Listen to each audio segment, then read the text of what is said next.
Hello, Mariner parents. Welcome to our 4th episode of the 2020 season of MMS News.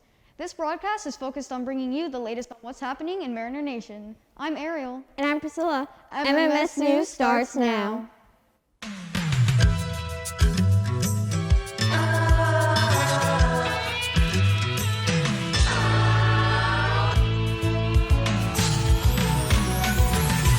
Whatever happened to predictability?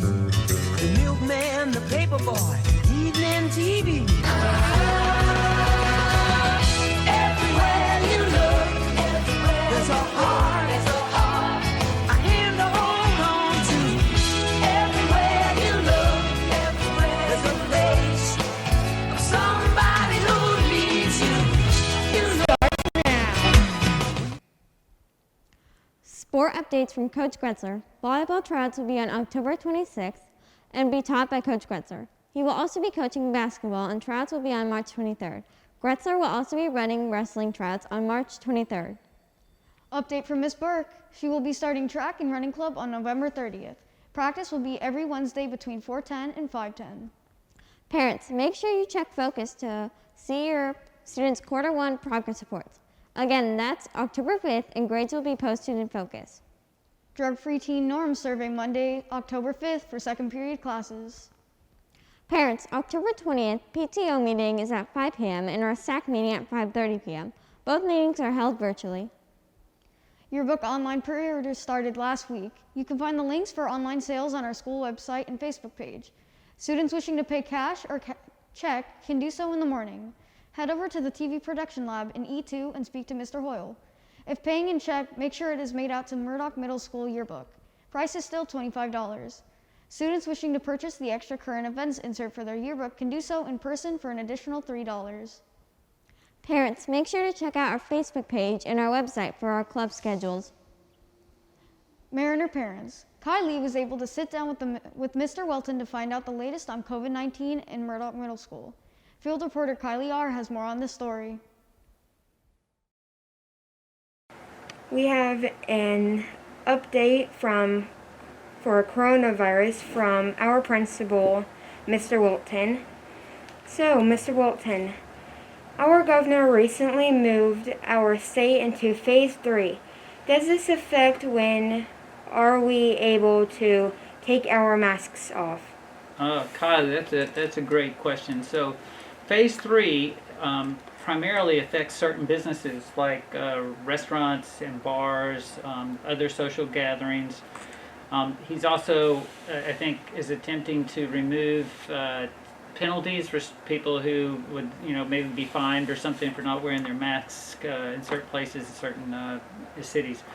But as far as schools are concerned, no, it has no direct impact at this time on schools. So the school board policy requiring anybody, visitors, students, or staff to always wear a mask when they're on school board policy remains in effect.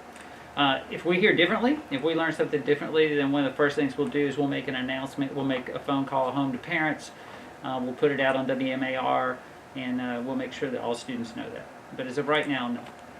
Okay, and how many cases do we have of COVID-19 in our school? We've only had one. I know that there was a report, I think, in the newspaper that we had 2, but that I'm certainly not aware of. We only have one case that was positive, and it was a student who was asymptomatic. In other words, they didn't have any symptoms. Somebody else in their home was sick, and so they all got tested, and one of our students ended up positive.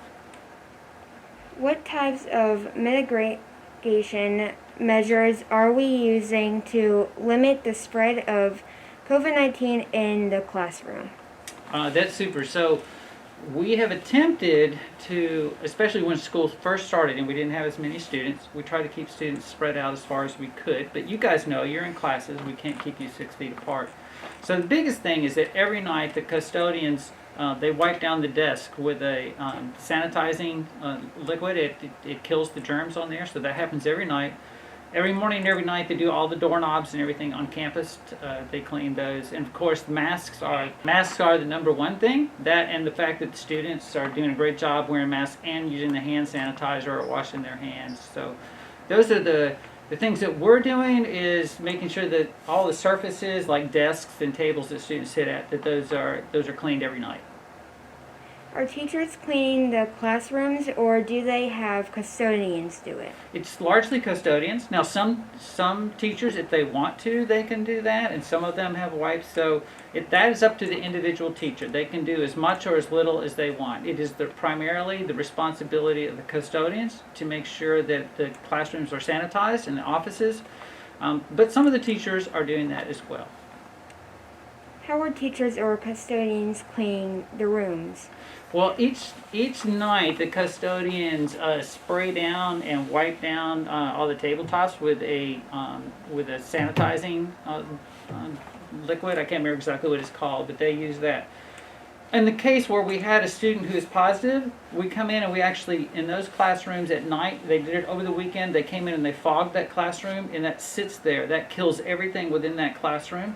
So we went to all those classes and fogged those classes. So those are a couple of examples of what they're doing. We try to make sure that the water fountains are all clean, desktops, door handles, things that people touch a lot. The keyboards in the computer classes, the teachers are doing a good job of trying to make sure that those keyboards are cleaned as much as possible in between every class when they can. When you wear a mask, what does it have to cover? For example, I see some students with their noses exposed. You can probably see that when I'm talking, the mask, the way it is on me, it starts to kind of slide down. Well, really the mask is supposed to cover your nose and your mouth. It's to catch any kind of droplets. When we're talking just normally, there's a vapor, there's droplets that you don't normally see, or if you sneeze or you cough. So the mask really is, you wear your mask to protect me, and I wear my mask to protect you. So it really does, that's how it works. So if we both are wearing masks, then the chances of us getting sick is diminished significantly.